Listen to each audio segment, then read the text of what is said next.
Just to start with, I ought to say, as you've heard, I was Director General of the British Chambers of Commerce until the beginning of March. When I took the decision to resign from the British Chambers of Commerce, it was the culmination of a journey for me. I have been involved in business for 35 years. I've worked for international corporates. I've done business on every continent apart from Antarctica. I have co-founded my own science professional services business, and I've got the lashes to prove it, and chaired that for 5 years, which was a truly gazelle business, employing 200 scientists and technologists by last year. I'd also been involved in public life because I'd been a panel member of the Competition Commission, a Health and Safety Commissioner. The only reason I'm mentioning this is that all of those roles actually brought me into contact with Brussels and the European Union. And I was involved in Lord Cofield's Single Market Programme and also Thatcher's Deregulation Task Force. That's how old I am. And during that period of time that I spent interacting with Brussels, I always took a healthy, sceptical approach, which is really probably what most of the UK population adopts most of the time. But I'd also actually taken the view that for the most part, the best place for the UK to be was in a reformed European Union. And that was my view right up until the end of last year. And then there were a couple of things happened that really tipped me over the edge, that made me decide that actually enough is enough. One of the things was, of course, that the Prime Minister came back with what amounted to a pathetic set of negotiations. The British Chambers of Commerce had written to the Prime Minister. I wrote an open letter a year ago setting out what we felt the minimum requirements for business were for the UK to prosper inside the European Union. And he failed to achieve any of them. The second thing that tipped me over the edge, and the thing I felt needed to have a line drawn in the sand on, was the attitude of the government itself. The government had reduced itself from the moment the Prime Minister came back with those negotiations, had reduced itself to a campaigning organisation. And at the very least, I felt that the government ought to have been neutral and presented both sides of the argument for the British people to decide. In fact, if you took a logical view, having gone through the process of making the Bloomberg speech, negotiated for 2 years, or at least supposedly negotiated for 2 years, and then come back with a set of propositions that really didn't stack up to anything significant at all, the Prime Minister should really have adopted the position of saying to the British people, we now ought to leave the European Union. And the fact that this didn't happen made me come to the conclusion that I had to speak out about this, which obviously carried with it something of a risk. But nonetheless, the British Chambers themselves issued a statement in January saying that the Prime Minister's negotiations had failed to achieve what we'd expected. In fact, we said it fell far short of what the UK business community wanted. And that sort of assessment has continued, I've noticed, within the British Chambers since I've left. They did the biggest business survey of attitudes of businesses to the European Union, which was published only this week, and is probably going to be the only business survey carried out between now and the referendum. And that business survey not only showed an overall shift in attitudes in the business community towards the Leave campaign, but more importantly, when you drill down into the detail of the report, what it showed was this. It showed that the majority of businesses who only trade in the UK want to leave the European Union. In fact, a significant majority. And it also showed that the majority of businesses who only trade with the rest of the world and don't trade with the European Union want to leave the European Union. The only businesses who were in favour of staying were businesses who only trade with the EU. Now, if you add up the parts of the economy that are represented by those who have a majority in favour of leaving, it adds up to 87% of our GDP, because only 13.3% of GDP is directly related to exports to the EU. And if you look at the number of businesses involved, it actually represents 94% of the UK business population who are in favour by a majority of leaving the European Union, because only 6% of businesses in the UK actually export to the European Union. And yet the regulations and the burden of cost of the European Union falls upon 100% of UK businesses. Think how much more productive the 87% of the economy could be if it could be freed up of the burden and costs of the European regulations. And I've visited thousands of businesses in my time as Director General over recent years. One of the great privileges of the role was travelling around the country from Inverness to Redruth, from Belfast to Cardiff, listening to what business people had to say. And one of the top issues that business people always raised with me, especially small and medium-sized enterprises, was the cost and difficulty of doing business in the European Union, the regulatory burden. And the Treasury's own report in 2005 estimated that the annual cost of European regulation for the British economy was £125 billion a year. Now, there are various estimates of exactly what the cost would be, because the British Chambers itself published a report in 2010, which it did each year until that date, which estimated the cost was £80 billion a year. The British Chambers, by the way, and that was before I joined the organisation, stopped producing that report because they came to the conclusion that not only was nobody listening, but also nothing could be done about it. So if you look at those two reports, if we were able to cut European regulation by just 10% and keep the other 90%, because we like it, it would reduce the cost burden on the UK economy by between 8 and 12.2 billion pounds a year. That's a huge figure. It's actually equivalent to 0.5% of GDP. We could get so much more productivity and growth out of the UK economy if we were able to reduce that burden. And that's quite apart from the £350 million a week that we contribute to the European project, half of which we get back, of course, top sliced for admin and wrapped up in regulation and directed at projects that we probably wouldn't want to do in the first place. But the net contribution to the European Union is 10 billion. So if you add that to the regulatory burden, you're talking about 1% of UK GDP. How can that be a good thing for small businesses in the UK to have to bear that cost and have the fag of dealing with European regulation when we could be freed up to be much more productive in the domestic economy and actually trade the world? And those businesses that only trade with the rest of the world consider that they're being made uncompetitive by European regulation. How much better the UK economy would be, how much faster we would grow, how many more jobs would be secured if we could actually escape the drag anchor of the costs of the political project of the European Union. Of course, that's not where it ends, because one of the issues that people raise often with me when I'm speaking is the question of uncertainty. People worry about how uncertain it will be if we leave the European Union. Well, I've got a straightforward answer to that. We live in a very uncertain world. Businesses deal with uncertainty every day of the week. We have a world in which global debt is 2.5 times global GDP. That makes the world a very fragile place.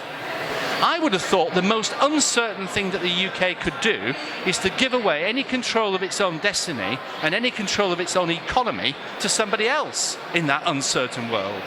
Staying in the European Union is a huge risk for the UK. The Eurozone will continue to consolidate, and the Eurozone will make all the decisions within the EU.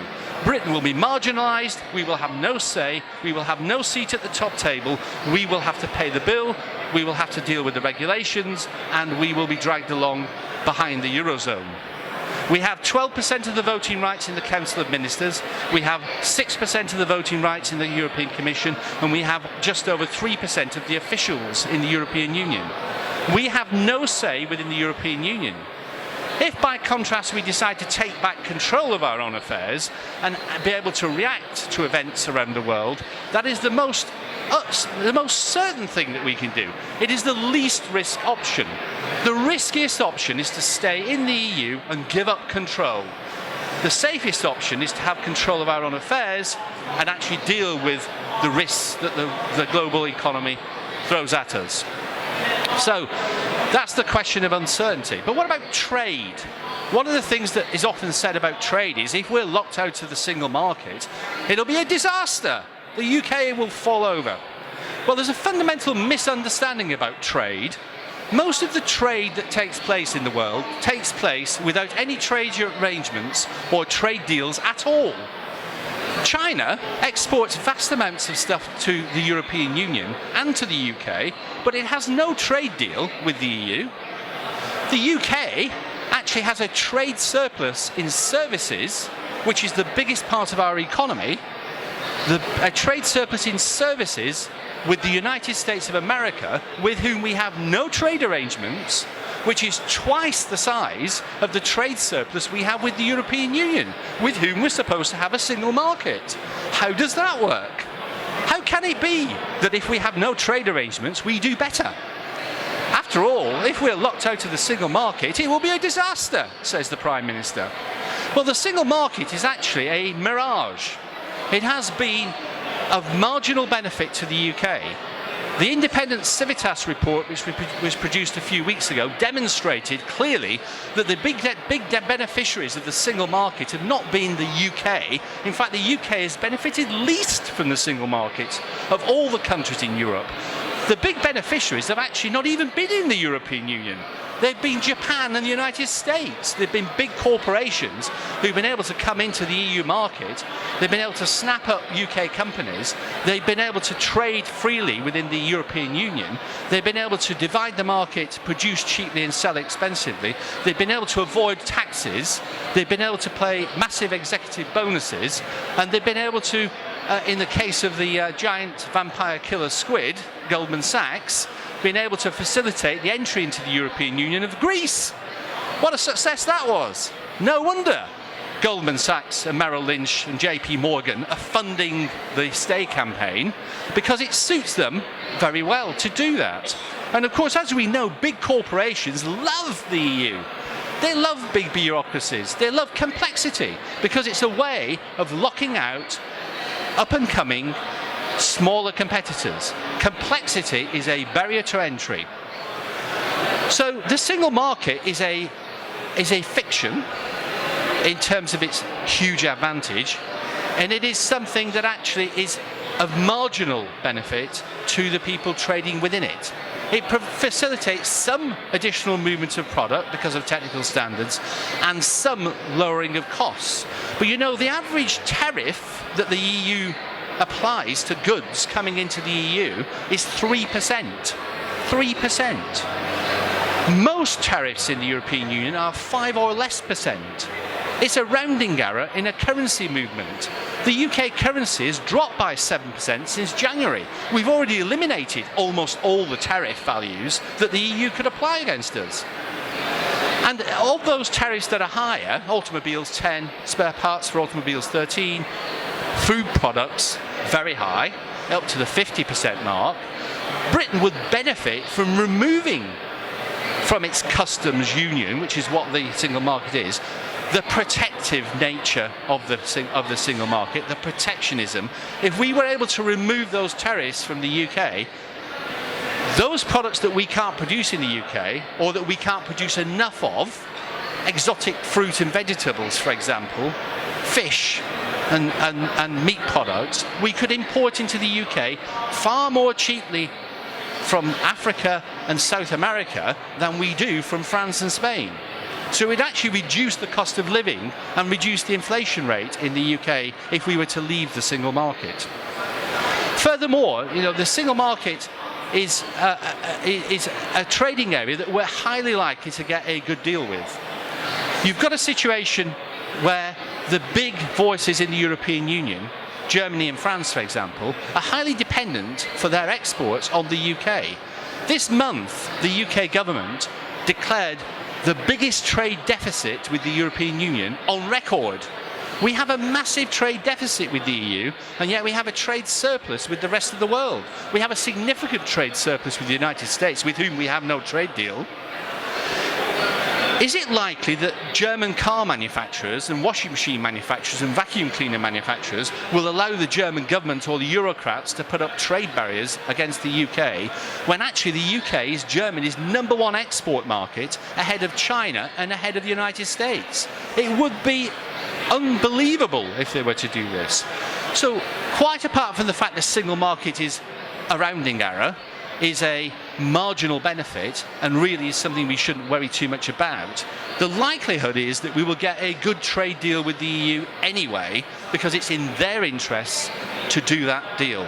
So I'm quite confident that by lifting the burden of the European Union from our domestic and export economy to the rest of the world, increasing productivity, growing the economy faster than it would otherwise grow, and by relieving us of the problems of the single market, we will do better outside the European Union. And that's the conclusion I came to when I made my conference speech at the British Chambers of Commerce, that the UK was better off leaving the EU, that the EU is a political project, not an economic project, as the President of the European Union himself, Jacques Delors, made clear in his period of office, as the Five Presidents report, which was published by the presidents of 5 of the European parliaments, in relation to the Eurozone and its development, as they made clear, the European Eurozone project is a political project which will lead to further integration, further control over everybody's affairs, and go far beyond the 60% of regulations that currently pass through our Parliament that actually originate in Brussels and not in the UK. So, there are many reasons why we should leave the EU. I've just talked a little bit about the economic and business reasons why I think it would be hugely beneficial for us. If you've got any questions about anything to do with the EU, please don't hesitate to ask. Shall I take the mic? Yeah. Hey, no, it's Thank you. You said about we have no trade deals with the USA. Obviously, there's a lot of media coverage about Barack Obama coming over and saying that we ought to stay with the European Union. Do you perceive that if we pulled out, that America would actually introduce trade deals? I mean, there are a number of answers to the US situation. I actually went to Washington on Friday to sock it to the Americans and give them a piece of my mind about Barack Obama's statement.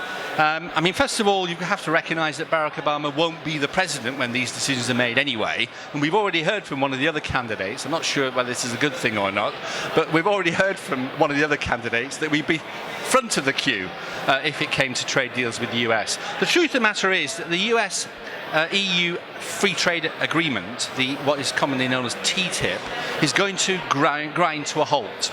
There's no question about that. The US actually believe that they can get access to the European Union on services. And in reality, of course, there is no single market in services. The single market is not designed for the UK. It's designed for French agriculture and German manufactured products.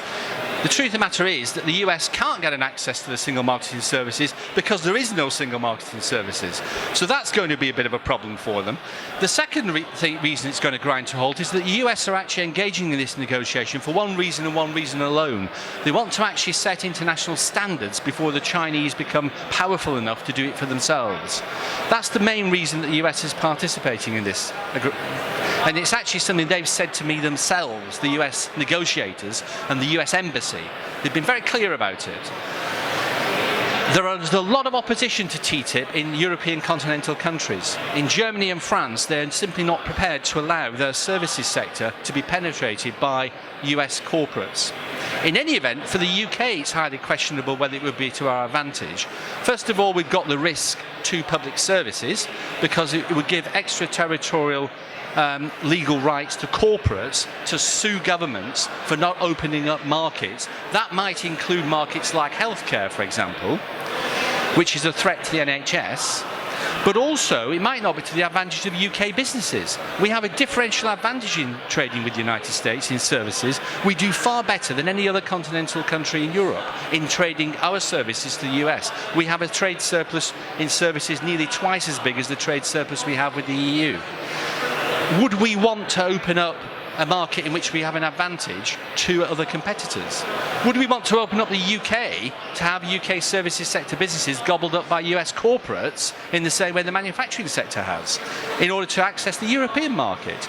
You know, there are lots of questions about TTIP, which is being negotiated behind closed doors, that UK businesses should legitimately be asking the UK government and be asking themselves. I personally think they won't get anywhere with this trade deal, and my prediction would be that if we leave the European Union, after Independence Day, when we leave the European Union, we will find that the US will be only too pleased to do a trade deal with us. They've done trade deals with many countries in South America and Asia bilaterally. There's no reason why they wouldn't do a trade deal with us. But the one final point on it is this. So what? We actually trade with the United States very successfully without a trade deal. It's not the end of the world if we don't get a trade deal. On the contrary, we actually will do better. Yeah, I just wanted to ask about your views on who really are the beneficiaries of the European Union, the single European European Act. Because from my reading of economics and stuff, just prior to the euro, it was said by many professors that the eurozone, I mean the European Union, the main beneficiaries would be companies that can benefit from economies of scale and with high productivity. And I mean, only 7,000 companies in Britain have more than 250 employees, and SMEs employ 15 million employees, which is much more than any of the companies that export to EU. So actually the main beneficiaries are only a handful of large companies in Britain. Actually, the majority are the ones going to lose. Yeah, I mean, I think it's a very strong point you're making there. The fact of the matter is, the vast majority of the UK economy is SMEs, and the vast majority of jobs created by the UK economy is SMEs. If we could actually increase the productivity of SMEs and invest in SMEs and provide an environment, a political and economic environment that favours even more than at the moment entrepreneurialism, the UK economy would do so much better than simply concentrating on a few large multinationals. You know, the vast majority of multinationals that existed in the FTSE 100 when it was created in the early 80s no longer exist. Multinationals are not institutions that last forever. They come and go.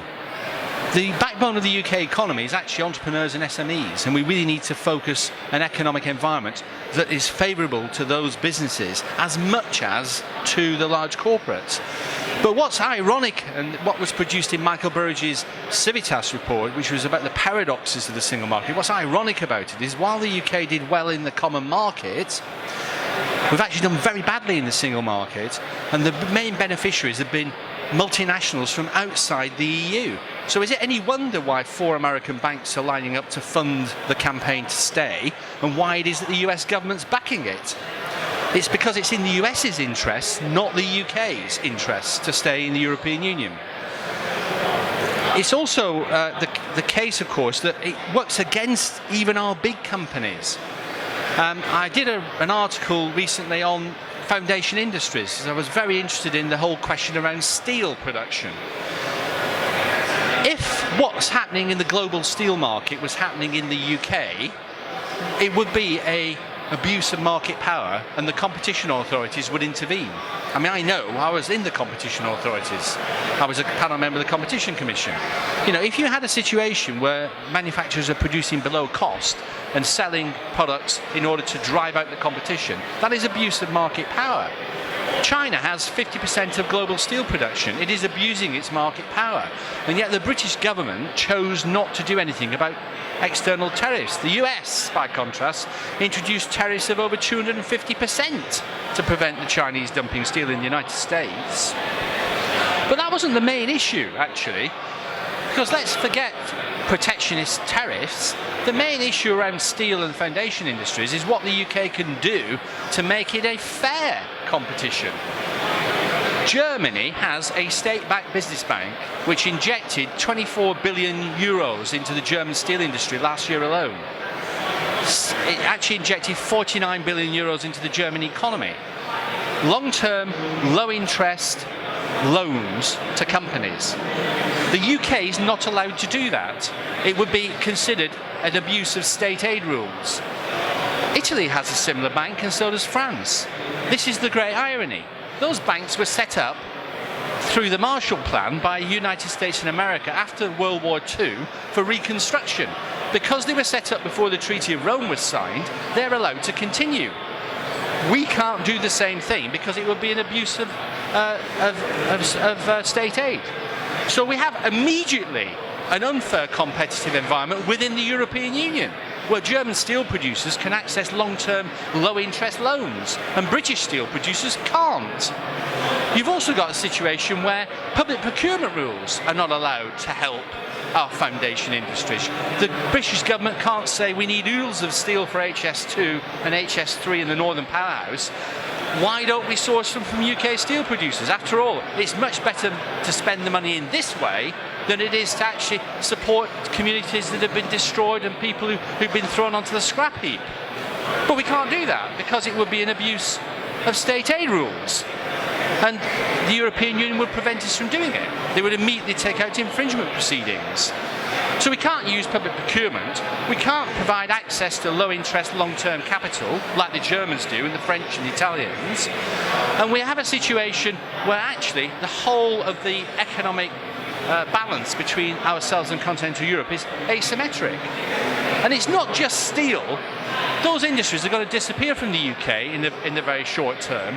Not just steel, it's the foundation industries in general. It's metals, it's timber, but it's actually wood composite production, and it's basic chemicals. They're all at risk from global competition, which is actually unfair. And high energy use industries are in the same boat too. And what is the point in complying with European environmental standards if all we're doing is exporting jobs and exporting pollution to Asia?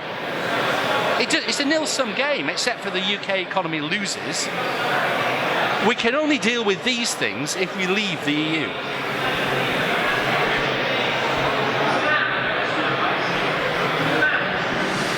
Chris, Clearwater Corporate Finance. What do you believe are the short and medium-term effects of Brexit on the financial markets? Well, we all know that financial markets overreact, so there'll be a flutter. There'll be a flutter for a week or two, and then there'll be a realisation that nothing has changed in the real economy. I've told my stockbroker to buy on Independence Day because it'll be a great time and I'll make a lot of money over the following 2 weeks. The fact of the matter is that nothing will change on Independence Day plus 1, 2, 3, month 2, month 3, month 4. It's actually up to the UK to trigger Article 50 negotiations. We can choose how fast we leave the European Union, not the European Union. They have no mechanism to throw us out. So we can have pre-negotiations before we even have proper negotiations to actually decide what's the best for us. During that period, we're still members of the EU, we're still in the single market, we still have a trading relationship, and nothing has changed. Except, of course, we can start to unravel some of the more irksome things that the EU applies. For example, we can start to unravel the European Court of Justice's jurisdiction over the UK courts. We can do those things immediately by simply repealing UK law. But we don't have to move any faster than we wish to in terms of exiting the market. The markets will realise that pretty swiftly because they're not stupid most of the time, and it'll actually all settle down. There may be we may see the currency drop for a little while. Actually, because the currency's gone down since January, the stock market's gone up. So there's a yin and a yang to every equation. And what we'd like to see some of those things happen, but it's not things that we should be concerned about. I'm sorry, I just can't hear what you say above that. I know, it's very noisy, isn't it? It's not worth sitting and listening anymore. All right. I hope the rest of you can. Very noisy, isn't it? I'll shout. It's two things. One is the question is whether the Vote Leave campaign is. Well, I better declare my interest. I'm pro-European but pro-Leave. I'm for a united Europe, but not this one because it's undemocratic and it's far too dangerous in terms of national security and a lot of other reasons. But so I'm pro out. The things I want to put to you is That has, however rich you are or famous or successful, people always want a badge. They want to be Sir this or Lord that. It's an amazing fact. But I certainly take that question back about the OBR. It is interesting that, of course, economists for Brexit, the 8 economists, produced a major report only 10, 15 days ago, setting out that the UK would have 4% additional GDP growth if we left. I mean, that report was a very substantial report, countering the Treasury's report. The Treasury will produce another report very shortly, of course, which will be full of all sorts of horrific stuff about why we should stay in the European Union, no doubt. But I mean, just after the last Treasury report, we also had over 100 people from the City of London sign an open letter. Some serious investors, hedge fund owners and so on and so forth, saying why we should leave. Exactly. So, yeah, well done.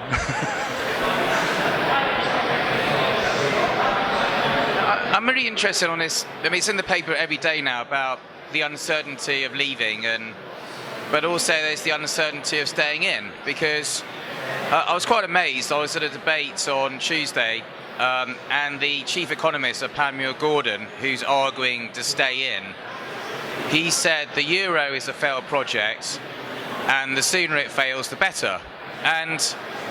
But surely, if we stay in the European Union and the euro's on a track to collapse, we're going to be hugely exposed to that, whether we're in the euro or not. I mean, the 19 countries have the euro. We're going to be. I mean, to me, that's the biggest uncertain. I mean, they should be worried about the euro collapsing rather than us hedging and trying to mitigate that loss, rather than being right in the middle of it, you know. The Eurozone's a failed project. At the moment, it's propped up and will continue to be so because it's so much in the interest of Germany for it actually to continue to succeed or continue to exist, is probably a better way of putting it. The European banks have not been recapitalised in the way US and UK banks have been recapitalised, so there's still a big issue there. If you were a business and you had to take a decision about what to do next, and you had a choice between saying, I'm going to let somebody else run my business for me, or I'm going to run my business myself, even though it's quite an uncertain future, I don't think any business person would choose to let somebody else run it for them. Leaving is about taking back control of our own business. It's a much safer place to be. It's a much better place to be, and we can do deals around the world to get trade. We can control migration in a way that doesn't distort the economy in the way it does now. We can do all the things we need to do. And we won't be as exposed to that Eurozone. Because at the moment, if we're in the EU, we will have to pay the bill. It's been demonstrated with what happened with Greece. We will end up paying the bill. Now, if the Eurozone collapses, it'll be bad globally in any event. But whether we stay or leave has nothing to do with that. That's to do with the Eurozone's intrinsic failure. The main thing is to get us out of having to pay the bill.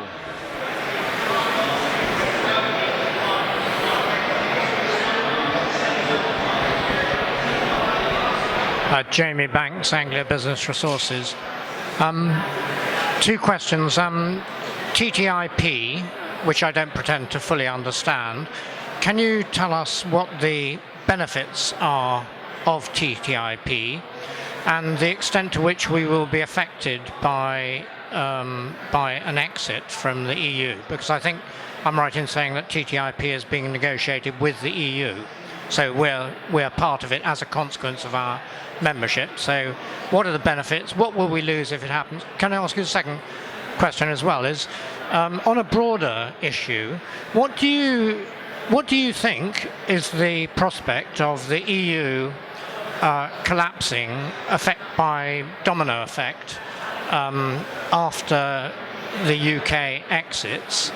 And if you do think that the EU is likely to ultimately collapse, stimulated by a UK exit, and other parties beginning to think, well, they'd be better off outside too, what do you think the likely shape of that exit is going to be? And I realise that's crystal ball gazing, but I'd be interested in your view. I did actually. I'll just mention TTIP again. I did actually cover it off, I think, before you arrived. Yes, TTIP, the US-EU free trade agreement, is actually a negotiation between the United States and the EU.